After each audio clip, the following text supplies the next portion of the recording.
En el nombre del Padre, del Hijo y del Espíritu Santo. Amén. Dios te salve María, llena eres de gracia, el Señor es contigo. Bendita tú eres entre todas las mujeres y bendito es el fruto de tu vientre Jesús. Santa María, Madre de Dios, ruega por nosotros pecadores, ahora y en la hora de nuestra muerte. Amén. Ave María Purísima, sin pecado concebida. Santo Tomás ruega por nosotros.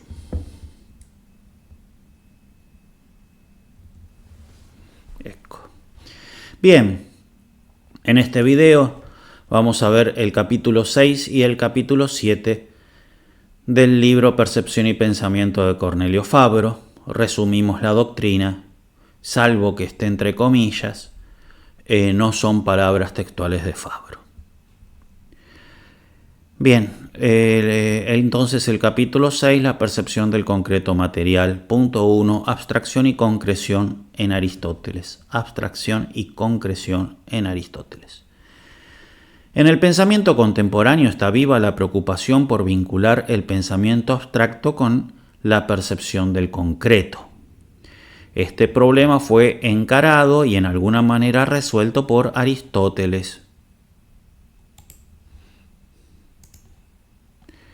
Si bien Aristóteles corrige a Platón, le acepta el conocimiento del universal. Hay un conocimiento del universal en Aristóteles, aunque sostiene que se toma del concreto. Pero no es que Platón dice que conocemos solamente el universal y Aristóteles dice que conocemos solamente el concreto. No. Aristóteles también sostiene el conocimiento del universal, aunque dice que se toma del concreto. Platón reconocía la diferencia entre el inteligible y el sensible, pero no daba valor al conocimiento del sensible por sus características inestables. En cambio, para Aristóteles se trata de dos conocimientos verdaderos y complementarios.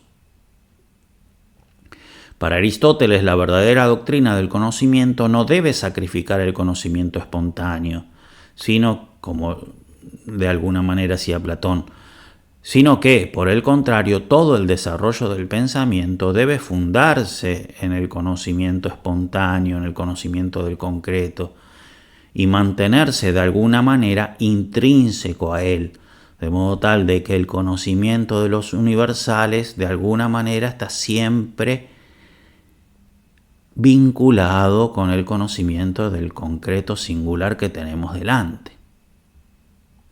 Un elemento importantísimo en Aristóteles es la valoración de la materia como elemento esencial de la esencia del ente corpóreo.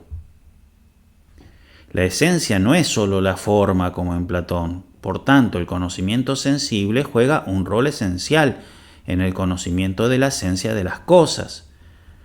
¿Por qué? Porque parte de la esencia es la materia y lo material lo conocemos por los sentidos. De modo tal de que el conocimiento sensible juega un rol esencial en el conocimiento de la esencia. En cambio, en Platón no tanto. ¿Por qué? Porque la esencia es solamente la forma. Podemos resumir la doctrina aristotélica en estos puntos. A. El intelecto humano aferra al inteligible por abstracción del sensible. Por tanto, su objeto proporcionado es la esencia de las cosas materiales. Proporcionado del intelecto, lo cual no quiere decir que no llegue al conocimiento de lo espiritual, pero siempre el proporcionado es el de la esencia de las cosas materiales y a lo espiritual llegará de alguna manera indirectamente. Por eso sigue siendo objeto del intelecto también las cosas espirituales, pero no proporcionado, ¿no? Bien. B. El proceso de abstracción es posible gracias al trabajo de la cogitativa. Esto en Aristóteles, ¿no? C. El sentido aprende los contenidos exteriores, el intelecto la esencia. Esto exige una complementariedad entre ambos, porque el conocimiento de cada uno de ellos, tomado por separado, estaría separado del real,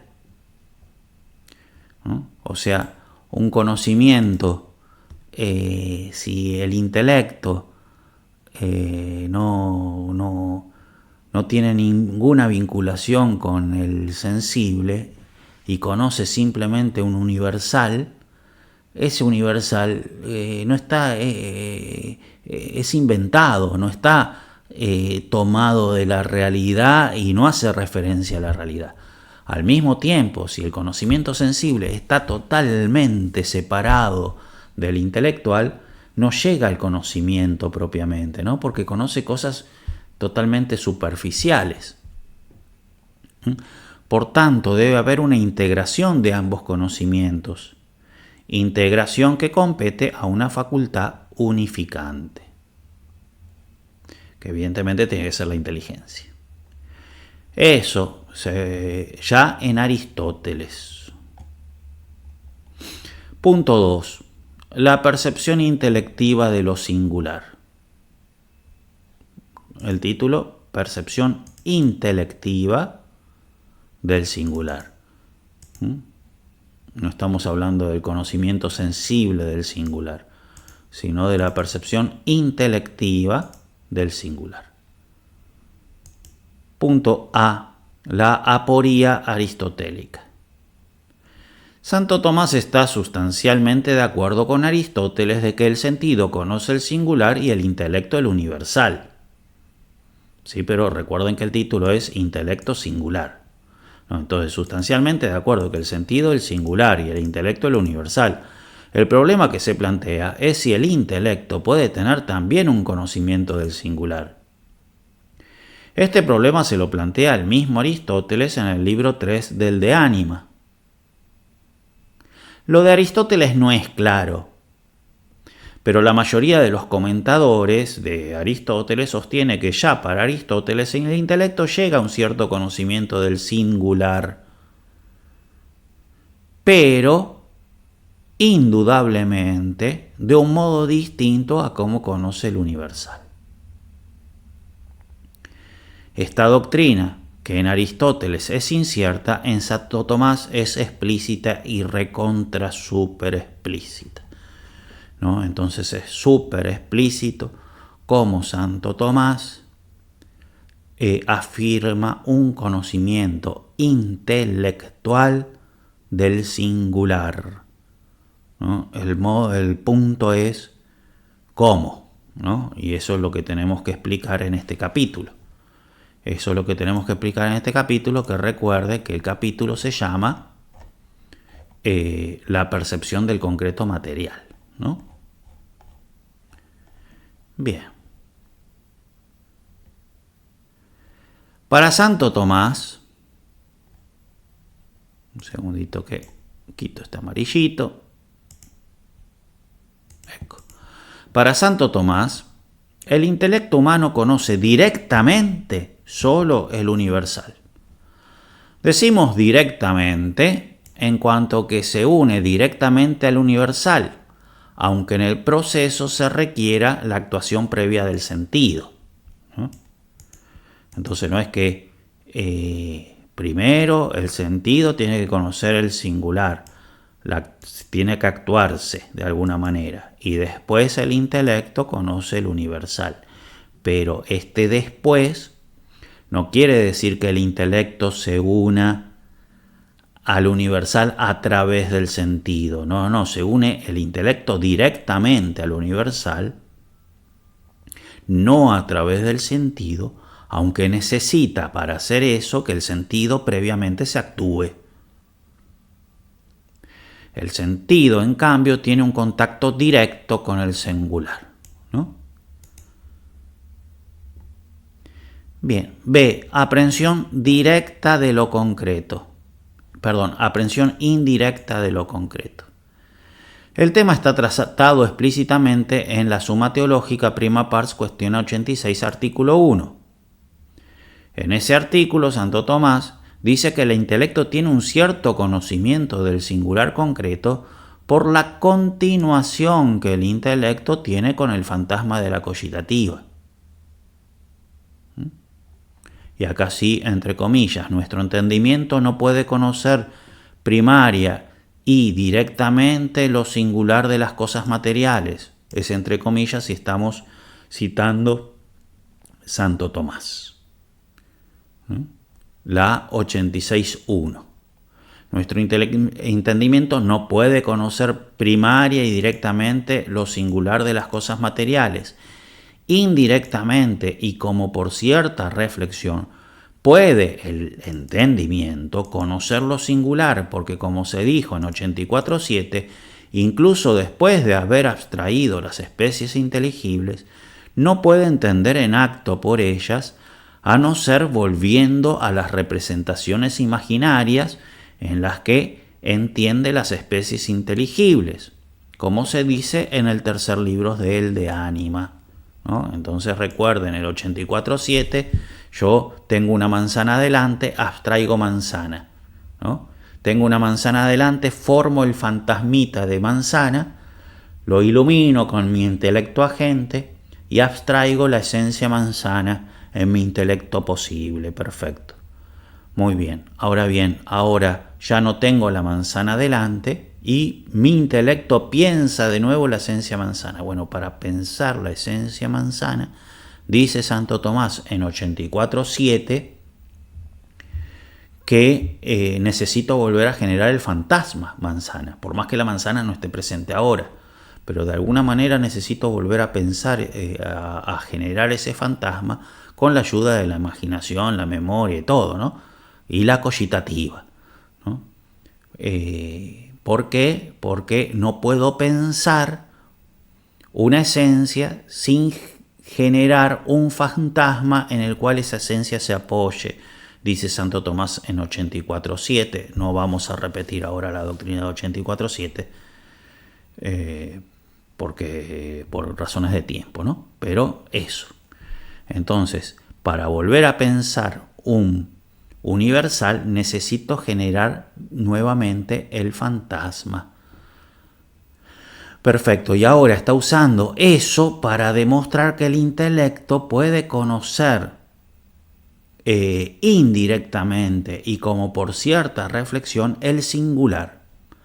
Así pues, basado en lo que se dijo en 84.7, directamente conoce por las especies inteligibles el universal, indirectamente lo singular representado en las imágenes. Así es como construye la proporción Sócrates singular es hombre. Entonces, como por cierta reflexión, dice en 86.1, el intelecto llega a conocer de alguna manera el singular. ¿Por qué? Porque justamente como siempre para conocer el universal tiene que generar, y para pensar el universal ya conocido tiene que generar un fantasma, de alguna manera siempre que está pensando el universal lo está apoyando en un singular. Y este proceso de apoyar siempre el universal en un singular implica un cierto conocimiento también indirecto del singular. ¿Sí? Veamos. Punto C, reflexión psicológica e inmediatez nociológica. Dice Fabro, el hombre aprende lo singular en su concreción real con la cogitativa y no con el intelecto.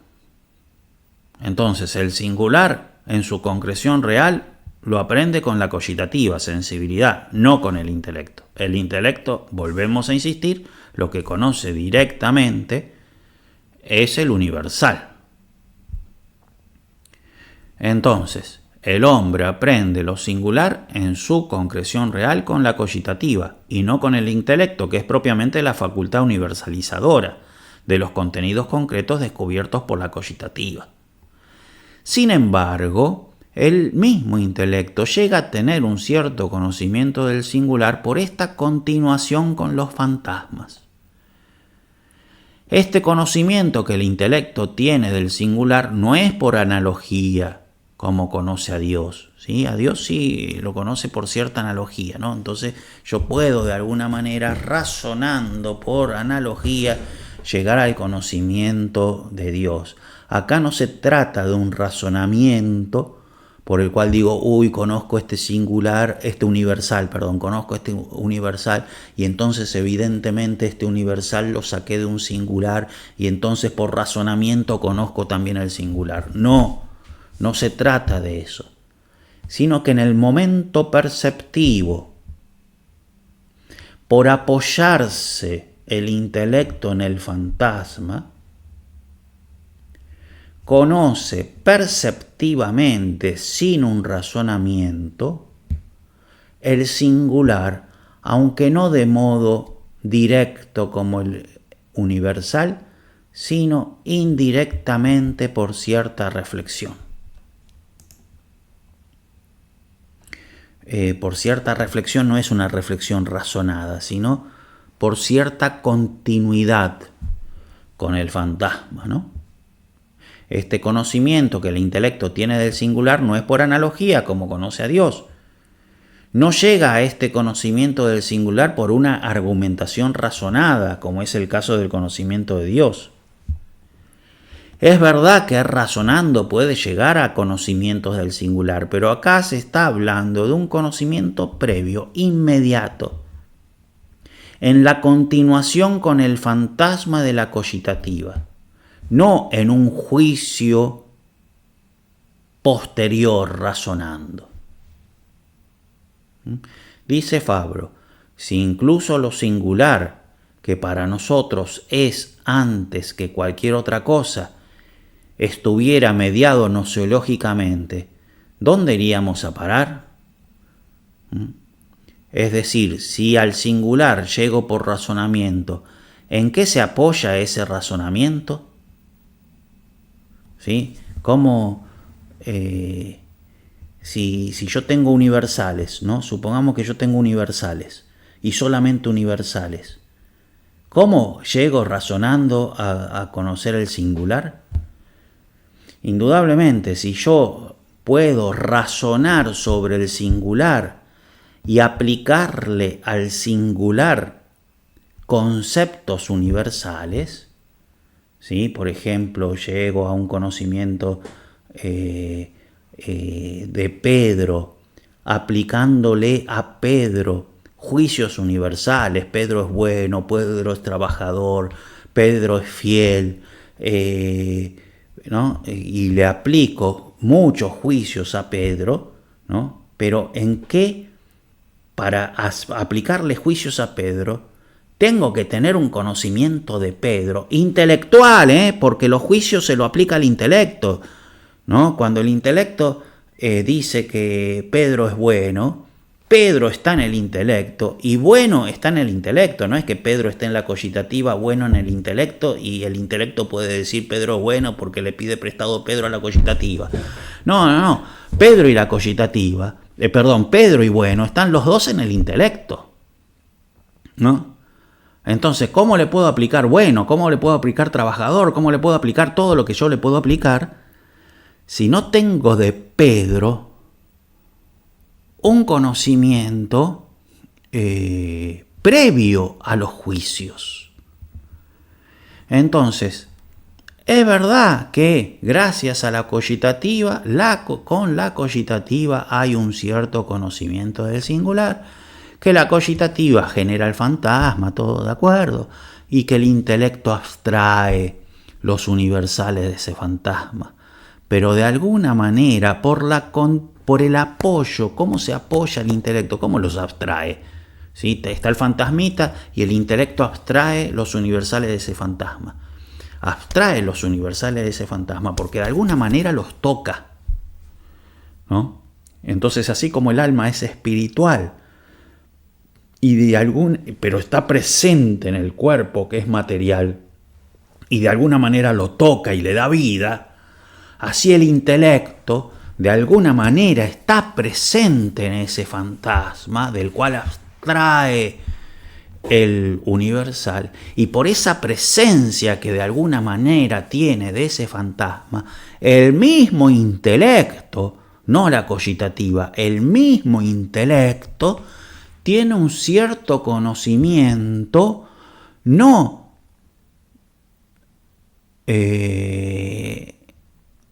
directo como el del universal, no proporcionado como el del universal, pero sí un cierto intelecto, un cierto conocimiento de ese singular. Bien, entonces, si no está ese conocimiento perceptivo e intelectual del singular, no se ve cómo el singular le pueda aplicar universales, ¿no? Porque no es que le pide prestado, como dijimos, Pedro a la cogitativa. No, tiene que tenerlo él.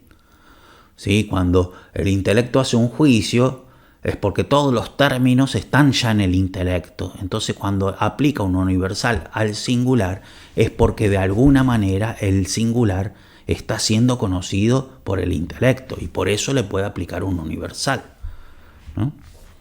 Bien, es decir, si al singular llego por razonamiento, ¿en qué se apoya ese razonamiento? Al singular no se puede llegar, sino que de él se debe partir. Tiene que haber un conocimiento intelectual del singular directo para que después, ¿sí?, el mismo intelecto pueda hacer sobre él razonamientos. Él va con acento. Porque si no es así, los razonamientos que hacemos quedarían siempre en el plano universal, es decir, en el aire. En el aire está entre comillas porque lo dice incluso Fabre. Bien. Los textos tomistas hablan de una aprehensión indirecta en cuanto necesita usar como instrumento la sensibilidad. Pero indirecto no quiere decir argumentativa. Indirecto se trata de un conocimiento inmediato, pero funcionalmente indirecto. Entonces, acá es una cuestión terminológica también, podemos usar las palabras que querramos, porque evidentemente para la filosofía el contenido vulgar de las palabras no es suficiente, ¿no? Entonces se usa inmediato, indirecto, mediato, directo, ¿no? Inmediato, indirecto. Entonces se habla de un conocimiento inmediato porque es el intelecto que conoce el singular, pero indirecto. ¿Por qué? Porque el intelecto lo conoce por apoyarse en el fantasma. O sea, funcionalmente, el intelecto usa de la cogitativa, usa del fantasma para conocer el singular. En cambio, si yo hablo del conocimiento intelectual del universal, digo que es también un conocimiento inmediato, pero no indirecto, directo. El universal lo conoce directamente. Evidentemente inmediatamente. En cambio, el singular lo conoce inmediatamente, porque lo conoce él, no solamente la cogitativa, pero indirecto, porque funcionalmente se apoya en el fantasma. Ustedes me pueden decir, pero para el universal no necesita también el fantasma. Sí, pero lo necesita a modo de que el fantasma le da el objeto. Pero no es el fantasma, no, el fantasma le presenta el objeto al intelecto para que el intelecto pueda conocer el universal. Y conoce el universal. Pero no es, en cuanto al funcionamiento del intelecto, el intelecto funciona solito. Está el fantasma y fuera, y el intelecto se le presenta, y gracias a que el fantasma está ahí, el intelecto conoce el universal. Pero dentro del funcionamiento del intelecto, el fantasma no interviene en el conocimiento del universal. Dentro del funcionamiento del intelecto, en el conocimiento del universal, el fantasma simplemente le presenta el objeto. En cambio, en el conocimiento del singular, del intelecto, no de la cogitativa, el fantasma, que es de la cogitativa, no del intelecto, el fantasma interviene intrínsecamente en el conocimiento que el intelecto tiene del singular. Por eso, como la sensibilidad, si bien es un conocimiento que el intelecto tiene del singular, y es un conocimiento que tiene el intelecto, por eso se dice inmediato, en el funcionamiento de ese conocimiento que el intelecto tiene del singular, entra el fantasma en el mismo funcionamiento, ¿no? Es como que en el funcionamiento del intelecto para conocer el singular está funcionando la sensibilidad también en el mismo funcionamiento, ¿no? Y por eso lo tiene justamente gracias, el intelecto llega a eso gracias a que el intelecto vive en la sensibilidad como el alma vive en el cuerpo. El fundamento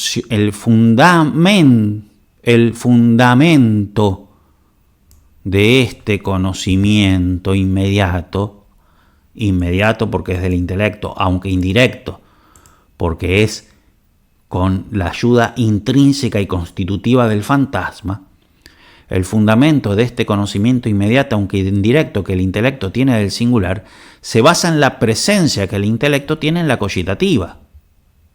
El ejemplo que se pone es la presencia que el sentido común tiene en los sentidos externos. Así como el sentido común está presente en los sentidos externos, así la inteligencia está presente en la cogitativa. Y así como gracias a los sentidos externos el sentido común puede tener por objeto los objetos de los sentidos externos, así también gracias a la cogitativa el intelecto puede conocer el singular.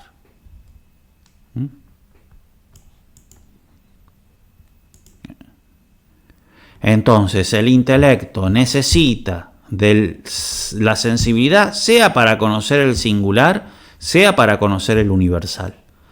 Pero el modo de necesitar la sensibilidad para conocer el universal y para conocer el singular son dos modos totalmente distintos.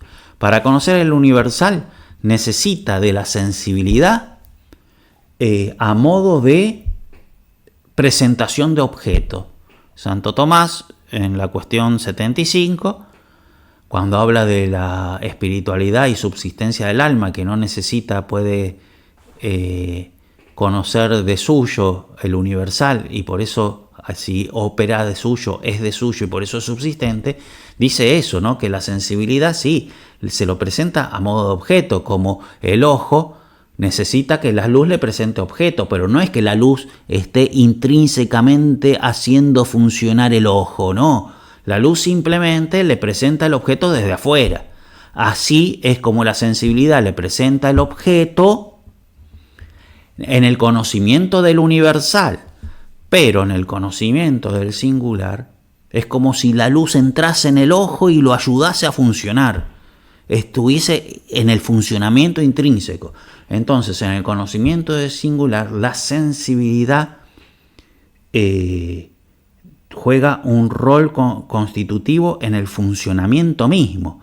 ¿Por qué? Porque el intelecto conoce el singular en ese apoyarse en el fantasma. La analogía con el sentido común, ¿sí? El sentido común presente en los sentidos externos, la inteligencia presente en la cogitativa, la analogía con el sentido común la hace el mismo Santo Tomás en el comentario al libro, no sé por qué tengo tantas faltas en este texto, al libro 3 del De Ánima. Este conocimiento que el intelecto tiene del singular es necesario para que el intelecto pueda hacer juicios después sobre el singular y llegue al conocimiento del singular con precisión intelectual, porque este conocimiento del singular que tiene apoyándose en el fantasma es un conocimiento medio confuso. ¿Por qué? Porque no deja de ser cierto que el objeto proporcionado del intelecto son los universales. Bien, entonces este conocimiento que el intelecto tiene del singular es necesario para que el intelecto pueda hacer juicios sobre el singular, juicios que le permitirán conocer el singular de modo más profundo y no solo en confuso como en este conocimiento inicial. Punto 3 de este capítulo, ¿no? 6. Percepción intelectiva, abstracción e intuición abstractiva. Percepción intelectiva, intuición, abstracción.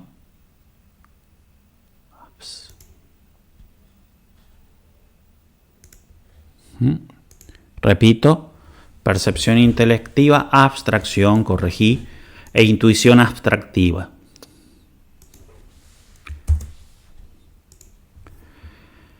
Bien. A. Conocimiento de las especies de la especie singular e intencional. El problema que se plantea en este punto es si hay un verbum de este conocimiento. Entonces, ese es el problema que planteamos ahora. A nivel más bien de psicología, para conocer el universal manzana, yo genero un verbo manzana, ¿no? Porque tiene que haber un fruto. Ahora bien, sí que en la nomenclatura de la escolástica renacentista es la especie expresa, ¿no? Recordemos que especie impresa, especie expresa es una nomenclatura que Santo Tomás no usa para nada, que surge después para explicitar ciertos problemas filosóficos. Entonces, especie impresa, especie expresa, nosotros lo encontramos en los manuales. Está bien, es una nomenclatura pero que no es usada por Santo Tomás, ¿no? Para Santo Tomás, especie es lo que nosotros llamamos especie impresa y verbum es lo que nosotros llamamos especie expresa. Bien, el problema que se plantea es si hay un verbum de este conocimiento del singular. Y hablo del conocimiento del singular en el proceso perceptivo por continuación del fantasma, no en el conocimiento del singular que yo tengo después mediante juicios, que es posterior, que se apoya en este conocimiento inicial en confuso que tengo del singular en el mismo proceso perceptivo. Bien, entonces en el conocimiento del singular que tengo ahí, apoyándome al fantasma en confuso antes de hacer cualquier juicio sobre el singular, ¿no? En ese conocimiento inicial que yo tengo del singular por la continuación que el intelecto tiene con el fantasma. Bien, ¿hay un verbum del singular? Yendo directamente a la respuesta, Fabro habla de 800 autores, todas las posibles, todas las cosas. Yendo directamente a la respuesta, podemos decir que de este conocimiento inmediato no hay un verbum, porque se trata de un conocimiento del singular concreto, ¿no? Entonces, cuando yo conozco, ¿sí? Tengo delante una lapicera, ¿sí? Tengo delante una lapicera, y tengo un conocimiento de la esencia lapicera y tengo un conocimiento en confuso intelectual de este singular, no después, es una lapicera transparente, japonesa, conozco la marca y que es muy buena y todos los juicios que yo hago, ¿no? Todo eso no. Eso es posterior. Le hago a este singular muchos juicios, pero en el conocimiento inmediato, así en el proceso perceptivo que yo tengo del singular, no hay un verbo. Yo conozco el universal lapicera y en confuso el singular de donde saqué ese universal lapicera con un solo verbo. ¿Cuál? El de lapicera en universal.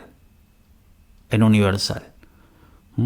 ¿Por qué? Porque al conocimiento en confuso de este singular por el apoyarse el intelecto en el fantasma, es por apoyarse en el fantasma, no por generar un verbo.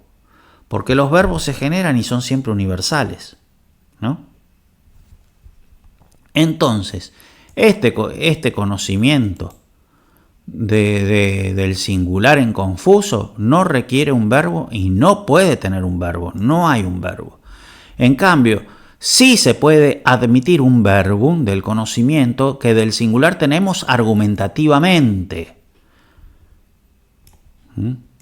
Por ejemplo, sería un verbo universal en cuanto a su naturaleza, porque los verbos del intelecto son siempre universales, pero aplicable a un solo singular en cuanto a su extensión. Vendría a ser como el concepto que yo me hago de una persona, ¿no? Entonces, yo me hago de Pedro un concepto, tengo un concepto de Pedro, ¿sí? Al cual llegué argumentativamente, haciendo muchos juicios sobre Pedro, y entonces puedo generar un verbum de solo Pedro. Pero ese verbum es universal, sigue siendo de naturaleza universal, porque el intelecto genera solamente verbos de naturaleza universal, aunque por extensión aplicable solamente a Pedro y a ninguna otra persona, ¿no? Entonces es universal por su naturaleza, singular por su aplicación. En cambio, el conocimiento inmediato que yo tengo, ¿sí?, del singular por esa continuación con el fantasma, ese conocimiento que es en confuso no genera un verbo, sino que justamente porque es un conocimiento indirecto, en el fantasma, por la ayuda de toda la sensibilidad, no genera un verbo, ¿no? Porque justamente por no generar un verbo depende de la sensibilidad intrínsecamente y se apoya en la sensibilidad. Punto B. La inmanencia de lo abstracto en lo concreto. En este punto, Fabro presenta un doble tipo de conversio. Debe concluirse, pues, que la reflexión de la que ordinariamente se habla en los textos tomistas al tratar del conocimiento intelectual de lo singular, no en el conocimiento intelectual del singular que yo tengo después por juicios, ¿no?, y argumentativamente, sino en ese conocimiento así inmediato, ¿no?, en esa continuidad con los fantasmas, en ese apoyarse de los fantasmas, debe concluirse, pues, que la reflexión, ¿sí?, que estamos hablando de 86.1 y 84.7, esos artículos, ¿no?, si puedo pensar el universal sin convertirme al fantasma, 84.7, si hay un conocimiento intelectual del singular, 86.1, ¿sí?, esos dos debe concluirse, pues, que la reflexión, ¿sí?, de la que ordinariamente se habla en los textos tomistas al tratar del conocimiento intelectual de lo singular, no ha de considerarse una reflexión de naturaleza especial, sino que es la que ordinariamente acompaña in actu exercito a todo acto de entendimiento y que por tanto se da en toda abstracción del universal metafísico.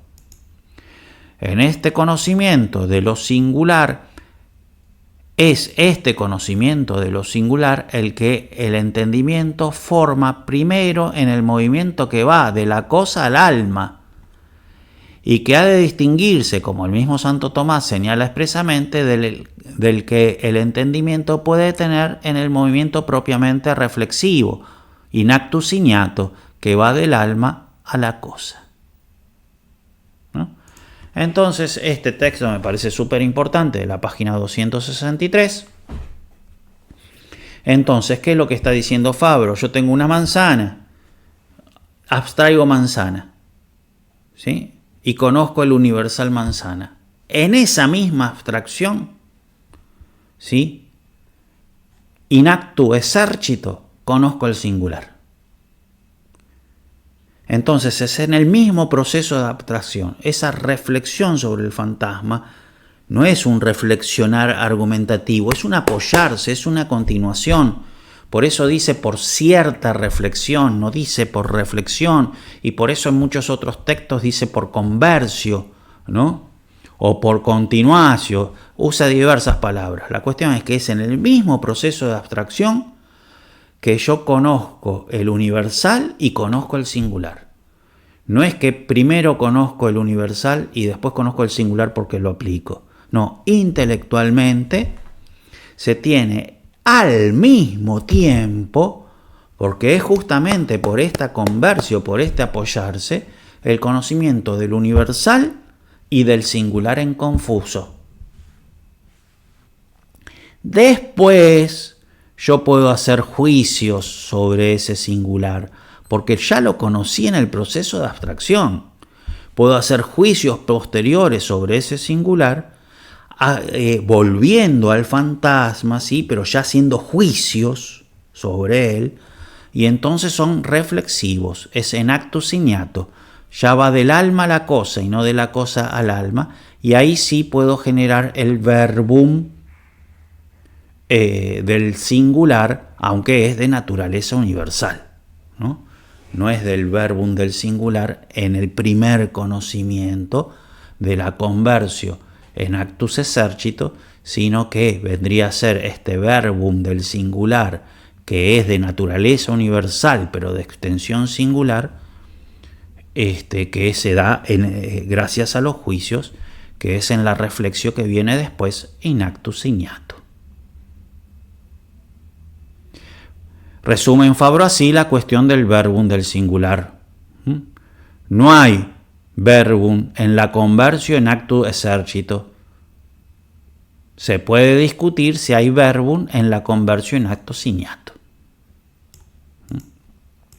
El verbum universal de aplicación singular de la conversión en actu signato, Fabro en este libro no lo presenta entiendo yo, con absoluta certeza. Por eso es esta frase. No hay verbum en la conversión en actu exercito, en el mismo proceso de abstracción que se conoce en confuso el singular.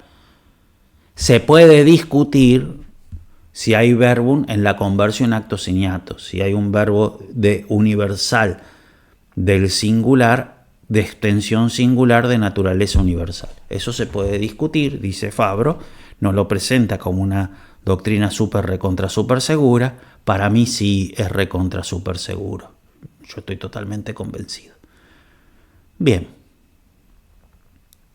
Finalmente, abstracción e intuición. Destacamos acá un par de frases de Fabro en donde se ve la absoluta importancia de esta doctrina, sea para salvar el realismo de nuestro conocimiento, como el realismo de la metafísica.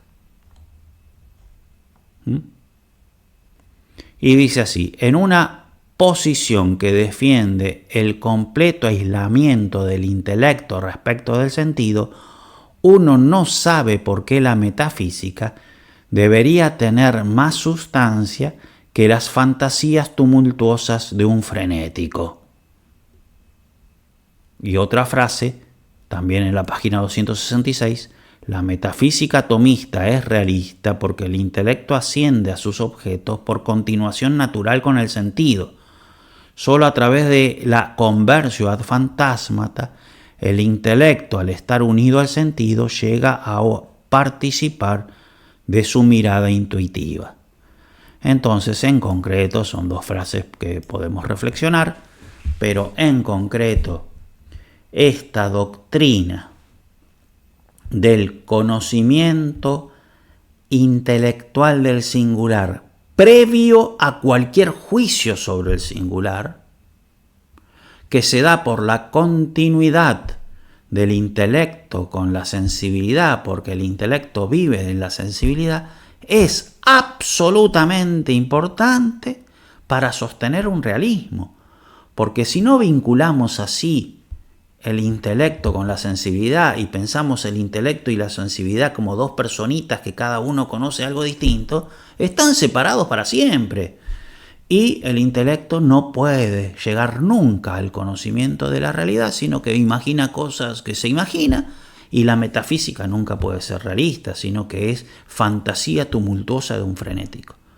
Por eso esta doctrina de la continuación del intelecto con la cogitativa es absolutamente necesaria para una defensa crítica del realismo. Bien, vayamos velozmente a el capítulo 7, la percepción de lo espiritual. Bien, este capítulo tiene 4 puntos y nosotros nos vamos a detener en el tercero. El primer punto es la inmediatez y centralidad nociológica del yo en un autor, Biran, que este autor tiene el aporte, es muy errado, pero tiene el aporte de que dice que en cualquier acto perceptivo tiene que haber una percepción también del yo, lo cual se vincula mucho con la doctrina de Santo Tomás, del conocimiento que el alma tiene de sí misma. El punto 2 es la percepción del concreto espiritual en el aristotelismo tomista, que justamente es el tema ese, la percepción que el alma tiene de sí misma. El alma se percibe a sí misma, el alma es espiritual, el alma tiene una percepción de lo espiritual, ¿no? Bien, Fabro expone el texto del De Veritatis 18, que es similar al de la Suma una prima pars, cuestión 87, artículo 1. Fabro prefiere el texto del De Veritate porque se presta más al análisis. La conclusión es que el alma conoce su existencia cuando está conociendo algo, y que si bien tiene una experiencia de su espiritualidad, esta experiencia de su espiritualidad es confusa, y para afirmarla, la espiritualidad, debe demostrarla argumentativamente. Bien, el punto 3, la dialéctica del acto perceptivo, este es el punto más importante del capítulo y en el cual nos queremos detener. Bien, explicamos el contenido del capítulo, ¿no? La doctrina que está en este capítulo. Hemos dicho que el objeto se presenta en diversos planos objetuales. Todo este resumen no lo hace Fabro en el capítulo, pero me parece a mí oportuno hacerlo ahora para explicar la doctrina de este punto, ¿no? La dialéctica del acto perceptivo. Bien, hemos dicho que el objeto se presenta en diversos planos objetuales. Los planos objetuales son inderivables, discontinuos, pero el objeto se presenta en unidad gracias a estos 3 planos objetuales. La multiplicidad de los planos es lo que permite al sujeto, que es el hombre, aprender el objeto, que es material. Gracias a esta multitud de planos nos falla uno de estos 3 planos y sonamos. Ya no podemos conocer el objeto. Entonces estos 3 planos, que son discontinuos e inderivables, son como 3 dedos que me permite agarrar el objeto, ¿no? Bien, sin esta multiplicidad de planos, el objeto se nos escaparía. Pero si bien aprende el objeto gracias a esta multiplicidad, el sujeto se ve obligado a reconstruir el objeto, porque son 3 planos distintos y tiene que ser un solo objeto, no 3 objetos. Entonces tiene que haber un trabajo del sujeto de reconstrucción del objeto. Bien, el sujeto se ve obligado a reconstruir el objeto, una reconstrucción que será subjetiva-objetiva. Subjetiva porque es hecha por el sujeto, es un trabajo que hace el sujeto. Objetiva porque es determinada según el objeto, ¿no? No es la que se le da la gana al sujeto, sino que el objeto la determina, aunque el sujeto tiene que trabajar para hacerla. ¿Cómo se da este proceso constructivo? Bien, la construcción comienza con una unión que viene impuesta por el objeto sin necesidad de ningún trabajo constructivo por parte del sujeto. Es el inicio, justamente. El inicio tiene que estar dado por el objeto para que no sea todo invención del sujeto, ¿no? Se trata ¿cuál es esta unión que viene ya del objeto? Se trata de la unión del sensible propio y el sensible común en el mismo sentido externo. Por ejemplo, la figura y el color en la vista. A partir de este inicio se establece una distinción y complementariedad, ¿sí? Porque yo, si bien veo unidos con la vista, el color y la figura, son 2 cosas distintas. Entonces, me vienen unidas, pero ya como 2 cosas distintas, de modo tal de que se puede establecer una distinción y complementariedad, que es trabajada, fortificada y descubierta por un trabajo del sujeto. El sensible propio me ayuda a conocer el sensible común y el sensible común me ayuda a conocer el sensible propio. Entonces se complementan, ¿sí? Por ejemplo, en una letra, la A, el color me ayuda a ver la figura de la letra. Pero una vez aprendida esa figura, yo puedo ver mejor cuando termina el negro y empieza el blanco, ¿no? A ver si me sale. Sí, acá tengo el cosito. Sí, vamos a centrarlo. Perdón que me demore un poquitito. Lo centramos así y lo vamos a tratar de agrandarlo mucho. Ahí está. ¿Ven? Entonces, yo porque veo un color, ¿sí? Veo el negro y veo el blanco, entonces llego a ver la A. Pero una vez que sé una A, ubico más fácilmente dónde termina el negro, dónde empieza el blanco. Pasa mucho con los cortos de vista. No llegan a ver bien la letra, no saben, pero una vez que se dan cuenta qué letra es, ya la ven bien. ¿Cómo es eso? Porque justamente una vez que vos captás la figura, podés ver mejor los colores, ¿no? Esta complementariedad trabajada por el sujeto entre el sensible común y el sensible propio ayudará a la integración de la unidad formal de todo el objeto. Entonces el objeto ya se empieza a ver como uno gracias a esta integración del común con el propio. Y cuando esta integración haga que el objeto sea uno, ¿no? Y se contrarrefuerce y se me viene como un objeto gracias a la integración, todos los sentidos del oído, la vista, el gusto, todo se integran. Esta integración del sensible común con el propio se hace recontra fuerte y entonces la unidad objetiva se me hace recontra súper fuerte. Cuando tenga suficiente fuerza, hará presión sobre los sentidos internos intencionales, teniendo presente también los beneficios del sujeto delante del objeto, para hacer que en el sujeto, para hacer nacer, en el sujeto las intenciones objetivas, ¿no? Entonces, fíjense. Sensible propio y común, propio y común, se unen, toman una fuerza, llega a tener una fuerza objetiva tal esta unión que hace fuerza sobre la sensibilidad unida a la necesidad del sujeto para integrarse y hacer surgir las intenciones, ¿no? Entonces, complementariedad entre sensible común y sensible propio refuerza la unidad objetiva. Una vez que esta fuerza es enorme, entra, gracias a las necesidades del sujeto, a hacer emerger las intenciones, ¿no? Entonces la unidad de este objeto es tan fuerte que gracias a las necesidades del sujeto me permite decir manzana, una intención, ¿no? Bien. Entonces es así. La complementariedad del sensible común y el propio ayudará a la emergencia del sensible per accidens.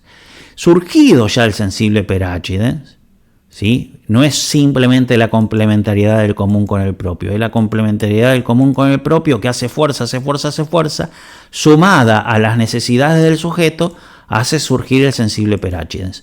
Surgido el sensible per accidens, este entrará en complementariedad con el sensible per se, tanto propio como común, esa unidad formal, de modo tal que el sensible per se me ayudará a ver el sensible per accidens y el sensible per accidens me ayudará a ver el sensible per se.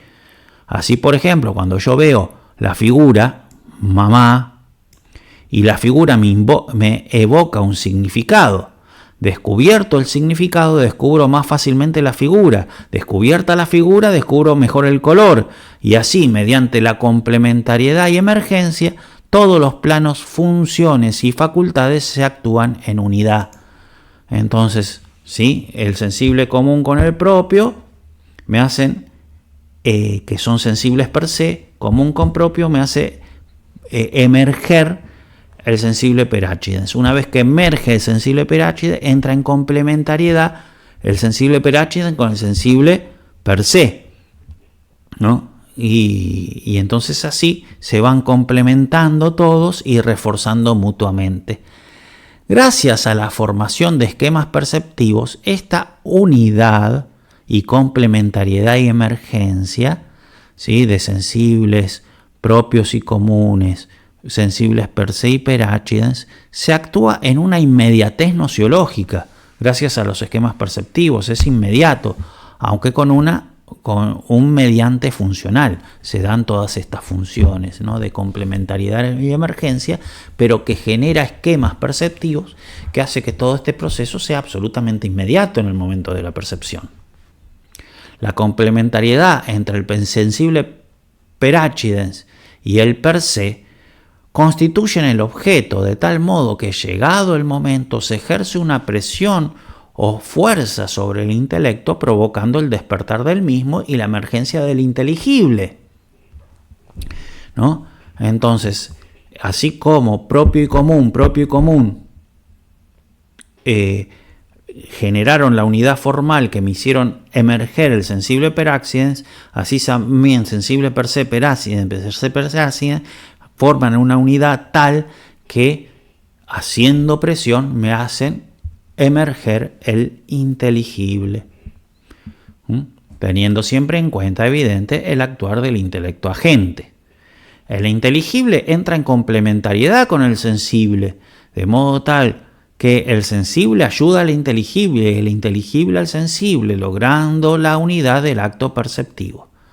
Las etapas son entonces síntesis primarias y secundaria, conocimiento de las esencias en universal y en concreto. En todas se da una dualidad, sensibles propios y comunes, fantasma de fantasía y de cogitativa, ¿sí? Esta es la unidad formal y las intenciones, contenidos universales y particulares, la inteligencia y la sensibilidad. Las emergencias son debidas no solo al presentarse del objeto en el plano inferior, sino también a la fuerza vital del alma, ¿no? Siempre hay una fuerza vital del alma. Entonces, el plano inferior hace presión, pero una fuerza vital del alma que hace de que emerja, ¿no? Entonces, así, la complementariedad entre el sensible propio y el común en la formación del fantasma de la fantasía, unida a la fuerza vital del alma, ¿no?, con sus conveniencias e inconveniencias, hacen de que surja el sensible per accidens. Así, por ejemplo, gracias a la fuerza vital del alma, así emergen la sensación sobre la inmutación física, los contenidos intencionales sobre los formales, los inteligibles sobre los sensibles, ¿no? Siempre la fuerza del alma que tiende a crecer, ¿no? La complementariedad y fuerza, ¿sí?, se unen entonces la fuerza del alma por un lado y la complementariedad de los elementos ya dados por otro lado. Esa complementariedad crece, se esfuerza, se consolida y llega el momento que gracias a la fuerza vital del alma, eso emerge en un nuevo plano, ¿no? Entonces es siempre complementariedad y emergencia. Una vez que emerge, eso entra en complementariedad con lo anterior, con una nueva fuerza vital del alma y vuelve a emerger en otro plano. Y así se va subiendo, ¿no? Como dice, de inmutación física a inmutación intencional, de fantasma de fantasía a fantasma de cogitativa, de contenidos particulares a contenidos universales. Bien. Los principios de complementariedad y emergencia son un hecho constatable fenomenológicamente y no fruto de una doctrina priorística. Entonces eso lo podemos constatar, ¿no?, con el estudio fenomenológico del proceso cognitivo. Y finalmente el cuarto punto, muy súper resumido, hemos visto también que el desarrollo se da en el tiempo y exige una maduración. Tal desarrollo exige una unidad de conciencia, pues todos los estados se deben hacer presentes a la misma conciencia para que el desarrollo pueda verificarse. Entonces todo este proceso que se da con el tiempo, desarrollo, maduración de complementariedad y emergencia, tiene que ser siempre presentes a una unidad de conciencia, ¿no? Es siempre la misma conciencia. Es más, la misma unidad de conciencia se desarrolla con el desarrollo de los contenidos. La complementariedad y emergencia no terminan aquí. Posteriormente, por el conocimiento que el alma puede tener de sí misma, en su acto de conocer, surge la complementariedad sujeto-objeto. Y la conciencia se puede interrogar, incluso en el momento perceptivo, sobre el valor de realidad de los contenidos, distinguiendo ser de aparecer, ¿no? Entonces, en esta complementariedad y emergencia, ¿sí?, se llega a la complementariedad sujeto-objeto, porque el alma conoce a sí misma, se conoce a sí misma en el conocimiento del objeto, y entonces ahí se establece una complementariedad. Recordemos lo del primer autor, ¿no? Brian se llamaba, o Brian, Biran, ¿no?, de la necesaria percepción del sujeto en la percepción del objeto, y esta percepción del sujeto y del objeto entran en complementariedad. Pero cuando entra en complementariedad sujeto y objeto ya en el mismo acto perceptivo, yo me puedo preguntar si el objeto es realmente un objeto o es una mera apariencia del sujeto, y esto en el mismo, no razonado, sino en el mismo proceso perceptivo, ¿no?, que veremos después cómo se da en los futuros capítulos del libro que tenemos que ver todavía. Pero yo siento que me tocan la espalda, me doy vuelta, no veo nada, y entonces sé que un picazón, no a una persona que me tocó. Y todo eso no razonando, sino perceptivamente, de modo inmediato, ¿no? Entonces yo puedo distinguir perceptivamente, de modo inmediato, lo que es apariencia y realidad, gracias a este proceso de complementariedad y emergencia sujeto que llega a la relación sujeto-objeto en el mismo proceso cognitivo, ¿no? Entonces, fíjense que pudiendo conocer, distinguir realidad de apariencia ya en el mismo proceso perceptivo, esto me va a brindar toda una fuente para estudiar el valor de realidad de nuestros conocimientos, ¿no? Bien, y de ahí la solución de los problemas psicológicos, críticos y metafísicos que tenemos que ver en el siguiente video. Bien, en el nombre del Padre, del Hijo y del Espíritu Santo. Amén.